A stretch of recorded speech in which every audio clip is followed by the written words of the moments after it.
aluninhos, continuando o estudo da estequiometria, lembra? Estamos falando sobre a lei de Lavoisier, a lei de Proust, e eu contei para você que tinha uma terceira lei, chamada lei volumétrica, também chamada lei de Gay-Lussac. Uma condição super importante, essa lei se aplica a reações químicas em que eu tenha pelo menos 2 participantes gasosos. Um no reagente, um no produto, os 2 nos reagentes ou os 2 nos produtos. Porque eu preciso comparar um com o outro. Então eu preciso de pelo menos 2 participantes gasosos. Os 2 podem estar no produto, os 2 podem estar no reagente, ou pode ser um no reagente e um no produto. Além disso, é fundamental que os gases envolvidos nessa combinação estejam necessariamente nas mesmas condições de pressão e temperatura. Combinado? Então vamos ver se eu entendi. Eu preciso de uma reação química em que eu tenha pelo menos 2 participantes gasosos para que eu possa comparar um com o outro, independente de ser tudo no reagente, tudo no produto, ou um no reagente e um no produto. Tudo bem? Além disso, os gases que participam nessa reação precisam estar nas mesmas condições de pressão e temperatura. Veja que em nenhum momento eu falei que tem que ser na CNTP ou tem que ser na CATP. Não importa qual é a pressão e qual é a temperatura, o importante é todos os participantes gasosos envolvidos estão nas mesmas condições de pressão e temperatura. Antes da gente observar a situação que eu te mostrei, vamos olhar aqui primeiro. Olha só. Atenção. Estou pensando em PV e nRT. Essa equação é chamada equação do gás perfeito, equação do gás ideal. Para nós, todo gás tem comportamento ideal, então esse não é o problema. Maravilha. Eu peguei essa equação, dá uma olhadinha aqui, e eu escrevi ela de um jeitinho mais diferente, mais especial, que favorece o nosso entendimento. O R se chama constante universal dos gases. Então, com esse nome R, sendo constante, é uma constante, puxa vida. O T é a temperatura, o P é a pressão. O que eu acabei de combinar com você? Que todo mundo aqui é uma constante. Lembra, se o R chama constante universal dos gases, não muda. A temperatura não muda, a pressão também não muda. O que sobrou para mudar? Sobrou o volume e sobrou a quantidade em mol. Note que eu não falo número de mol, é melhor falar quantidade em mol. Combinado? Quando o seu professor escreve que o V é igual ao N, não é que eles são numericamente iguais, mas a proporção em mol é igual à proporção em volume. Significa dizer que a proporção em mol coincide com a proporção em volume. Eu vou ler isso para você. Escuta o seu professor. Gases cujos volumes são medidos à mesma pressão e à mesma temperatura têm a proporção em volume coincidente com a proporção em mol. Então, esse igual tem a ver com a proporção ser coincidente. Agora, vamos olhar a síntese da amônia, a síntese Haber. Na equação, todo mundo é gás. A equação já está balanceada. A proporção é 1 mol, 3 mol, 2 mol. Combinado? O que eu acabei de dizer para você? Que a proporção em mol coincide com a proporção em volume, desde que os gases estejam à mesma temperatura e à mesma pressão. 1 mol, 1 volume. 3 mol, 3 volumes, 2 mol, 2 volumes, em que esse volume é um volume qualquer, litro, metro cúbico, mililitro, tanto faz, tudo bem? Aí eu propus a seguinte situação para você. 4 litros do gás nitrogênio são misturados a 9 litros do gás hidrogênio, eu quero saber qual o volume de amônia que eu consigo ter. Olha que malandro você. Litro. Um volume, eu vou chamar de 1 litro. 3 volumes,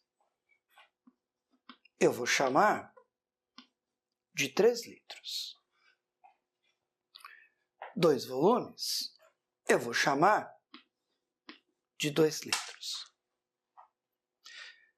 Lembra, não tinha que ser litro. Eu estou usando a unidade litro, porque aqui é litro. No outro vídeo, eu deixei algumas coisas claras para você. Professor, estou lembrando tudo. Tudo que eu tenho antes é igual a tudo que eu tenho depois. Não. A lei de Lavoisier chama lei de conservação das massas. Não existe lei de conservação dos volumes. 1 litro mais 3 litros não tem que dar 4 litros. Essa lei não existe. Você escutou? Existe lei de conservação das massas. Cuidado, hein? Não existe lei de conservação dos volumes, nem dos mols, nem das moléculas. Eu já tinha dito isso para você. Tudo bem? Maravilha. Agora, a gente vai fazer aquilo que a gente fez no outro vídeo. Eu posso estabelecer uma relação em coluna ou em linha. Eu vou usar o raciocínio matemático mais fácil. Aí você fala, por que você está falando isso, professor? Porque eu tenho certeza que tem excesso. Você tem certeza? Certeza. Aí você fala, mas por que você tem tanta certeza? Porque eu conseguiria achar esse volume apenas com os 4 litros ou com os 9 litros. Vou te dar uma dica. Quando o examinador, no problema, te oferecer valores, quantidades de 2 reagentes, você pode apostar. Confia em mim. Tem excesso. Aí, lembra que a gente combinou? Se um reagente está em excesso, o outro é limitante. Se um é limitante, o outro está em excesso. Professor, eu vou olhar para qual reagente? Para qual você quiser. Lá vou eu te ajudar. Não são 4 litros? Eu vou colocar a mãozinha aqui. A proporção não é 3 para 1? Se ali são 4 litros, o volume que eu deveria ter aqui deveria ser 3 vezes maior. Então, eu deveria ter 12 litros. Olha o tempo verbal. Deveria. Chama futuro condicional. Deveria. Vou tirar a mãozinha. Eu só tenho 9. Está faltando. Se está faltando hidrogênio, é porque o reagente nitrogênio com certeza está em excesso. Significa dizer que desses 4 litros, só uma parte vai reagir. A proporção não é 3 para 1. Então, se eu tenho 9 litros, vai gastar uma quantidade 3 vezes menor. Quanto vai gastar? Vai gastar 3 litros. 3 é o que gastou. E quanto deixou de gastar? Deixou de gastar 1 litro. E esse 1 litro que deixou de gastar recebe o nome de excesso. Lembra? O reagente em excesso é aquele que foi parcialmente consumido. Eu tinha um total de 4, consumiu 3 e 1 não foi consumido. Quero achar esse valor. E agora, professor? Te dou 2 caminhos. A razão numa coluna é igual à razão nas outras colunas. Tudo bem? Se você dividir 9 por 3, quanto dá essa conta? 3. Se você dividir 3 por 1, quanto dá essa conta? 3. Então, esse número dividido por esse tem que dar quanto? 3. 6 litros. Poderia fazer diferente. A proporção não é 2 para 1? 1 litro, 2 litros.